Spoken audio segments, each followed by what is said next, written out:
I have a hard time believing that you could buy a house and there would just, by the way, I know it's inconvenient, but there's a zoo attached to it. Now you own that as well. It doesn't cost anymore. I mean, in addition to the price, but you've got to take care of it. I don't think Michael Jackson had that problem, right? That's how you got a done deal. What happens? Yeah. Well, sir, when you signed on the line to buy the Never Never Land Ranch, what did you think it was going to be? So the child rape dungeon isn't here? Do I have to pay for the upkeep on that as well? That's terrible. I apologize to America. Alleged. That is Alleged. Completely alleged. Like I said, he's a king, so he can do whatever he wants. Exactly. Now that he's dead. You'd be lucky to be raped Exactly. by Michael Jackson. Yeah. I can't believe we've gone from starting discussing We Bought a Zoo to Michael Jackson's alleged but it's okay rape dungeon. No. We've come to the latest in Cameron Crowe's movies about a white guy who can't figure out what life is all about. So he has to stop what he's doing and get to the simpler things. Leon, maybe there's something you don't understand about white people. We don't know what life is all about, and we worry about it a lot. So either y'all have to get fired, you have to lose your jobs and go do something that you thought you'd never do, or have a magical Negro come in and give you the shortcut. Yeah. Pretty much. That's why there are mystical magical Negroes, because we need you. Yes. You got to be the ones that come in. You're thinking too hard. Just hit the fucking ball. Right. How hard is that? God damn. Fucking crackers. Always worried about every last little thing. But what does it mean? Why does it have to mean anything? Look, just shut up, you old bitch. Let me drive this car. That's what it's Give me about. your hands, Matt Damon. Well, that's an obscure reference. No, I get it. I know you do. I wonder how many other people do. But no, this, Matt Damon. Yeah, this is the latest Cameron Crowe film, which was all but buried, which surprised me. By critically, just dumped out. Yeah. But it's him playing Benjamin Mee, who is a adventure journalist, like one of those guys who goes and does crazy shit in other exclusively white people domain. No, don't think I was going to let that slide. No, I know. There's a tornado. Fly me right into the middle of it so I can report on it. That's no move. Iraq, space station. I need to go to Baghdad.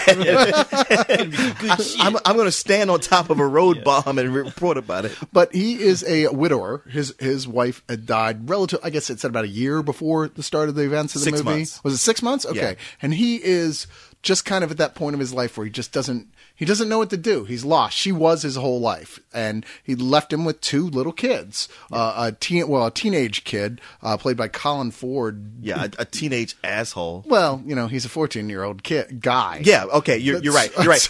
Calling a 14-year-old an asshole is redundant. Yeah. It goes without saying. I was going to say, it's like, I apologize to any 14-year-old boys out there, but you're assholes. Yeah, you just won't know it till you're 30. Hey, don't insult our audience, all right? You won't know it till you're 30, and then you'll look back and go, man, Cyrus and Leon were totally right. I was such a dick. He did not know. I was. What are you going to do? So anyway, he's trying to figure out what's going on. He quit / is fired from his job. Well, basically, he's a newspaper reporter, yeah. And we know how the newspaper business is going. Yeah, the newspaper business is dying, and his boss is... It's clear to him that the only reason he's being kept on, even despite having had a good past for the way newspapers used to work, is that everybody feels sorry for him. I mean, his young your wife died. Yeah. You can't fire that guy's wife just died. Yeah, exactly. I can. Watch this. Even his teenage kid who's failing in school... he says, look, you're going to get an F. And he's like, Dad, nobody's going to give the kid whose mom just died an F. And it's like this moment of silence as the audience goes, yeah, he's got a point. Might as well just let him fuck off for a while. Oh, I'm thinking wow, that kid is a dick. He's using the death of his mother to do good in school now? No, he is a dick, but he's also a correct dick in that particular matter.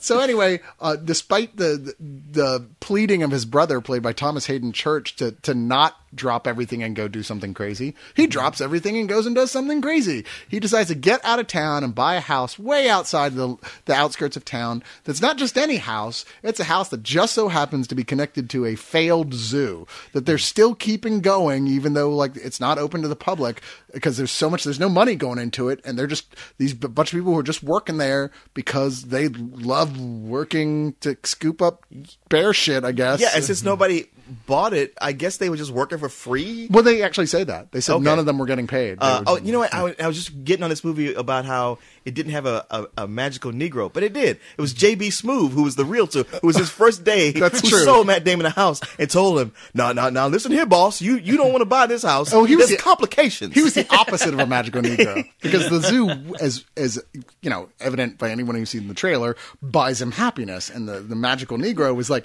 "Don't do it, man. That place, You don't want none of this shit. You want no part of this shit." Yeah, maybe he was a really clever magical Negro, and it was reverse psychology. Exactly.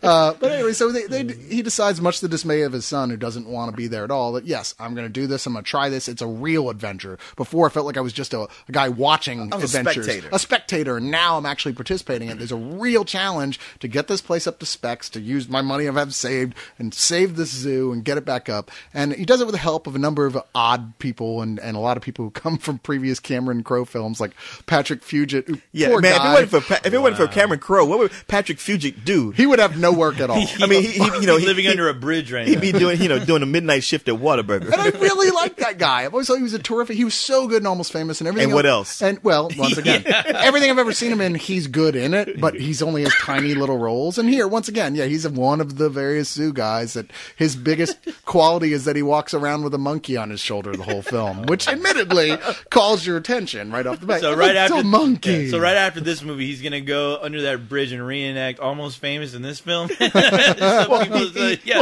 me? He's got a monkey on his shoulder. He probably does some Jack Sparrow on the side too. There you go. But you got him. You've got Scarlett Johansson as the zookeeper. She even said she's 28. Black she's Widow's a in this? zookeeper. The reasoning being, of course, is that that she has presumably her college degrees and stuff, but they established that everyone else has left. There's only about 8 people left who stayed on because they just love it that much. Like, working all day, every day, just to keep the animals from dying, pretty much.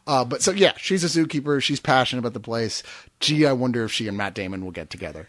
And then she has her niece, I guess they say it is, played by Ellie Fanning, who's Elle. Is it just Elle? Okay. Yeah. Elle Fanning, who is a 13-year-old girl who's also very excited, but she's very naive about life. I mean, all she's ever known is the country. Right. Right. And little 14-year-old Dylan comes up and she's like, "Oh, man!" So she's all bringing him sandwiches and little drawings and cookies every day. Yeah. And he's all like, "Okay, this is great." Whatever. Yeah, whatever. She's 13 and I'm 14. There's a huge difference there. Yeah, he was just... Although secretly he's like, hell yeah, I'm going to tag that.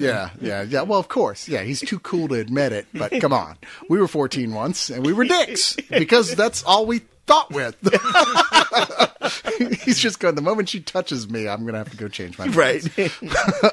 So it's this, it's one of those feel-good type processes as we watch these people all start to get to know each other in a very nice, touchy-feely sort of way as they're fighting versus the evil zoo inspector played by John Michael Higgins, who is so ridiculously over the top in this character. And they're all like, "Oh, I hate him so much, he's so evil." And then he actually lives up to that. And you're like, really? That's just, okay. Fine, whatever. It's just a silly villain that's barely in the film, but just enough to give the movie a sense of a challenge, so the kids can save the rec center. They might as well have had Gargamel play the role.